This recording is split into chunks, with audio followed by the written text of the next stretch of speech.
L'ONU a exprimé une vive inquiétude concernant les conflits en Afrique oubliés par la communauté internationale.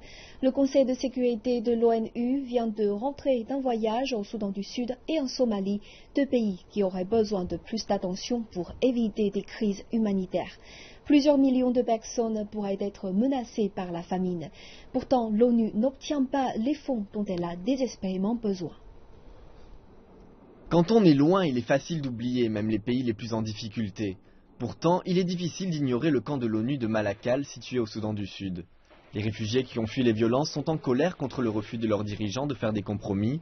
Le président Salva Kiir et le chef de l'opposition Riek Machar semblent incapables de former un nouveau gouvernement qui mettrait fin au conflit. Je pense que toute la région est concentrée sur cette crise. Il n'y a pas de baisse de la tension au Soudan du Sud. Il y a une baisse de volonté politique de la part des dirigeants pour amener la paix au Soudan du Sud. C'est ça le problème.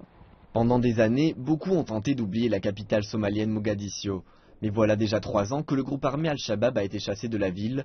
Néanmoins, avec les conflits actuels qui font les grands titres, l'ONU craint que la Somalie ne soit oubliée. Il y a de nombreuses crises dans l'est de l'Ukraine, en Irak, en Syrie, en Libye, à Gaza. Cependant, il y a aussi de nombreuses crises humanitaires dans le monde, en République centrafricaine et en Mali.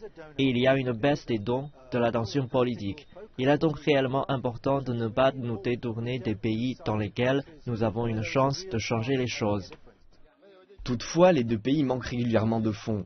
L'ONU n'a rassemblé que la moitié de son appel aux dons annuel pour le Soudan du Sud et à peine plus d'un quart pour la Somalie. Le Conseil de sécurité espère que leur voyage pourra faire la différence. C'est une entreprise fastidieuse d'amener le Conseil de sécurité dans des pays aussi instables que la Somalie et le Soudan du Sud. Ils le font car ils disent vouloir voir la situation de leurs propres yeux afin de pouvoir redoubler d'efforts à leur retour à New York. Cela montre également à la communauté internationale que des pays tels que la Somalie et le Soudan du Sud, qui ne sont habituellement pas en haut de la liste des priorités, ont besoin davantage d'attention et de plus d'engagement. Avec la préparation de convois et les patrouilles de casques bleus, l'ONU est déterminée à ne pas laisser ces conflits tomber dans l'oubli.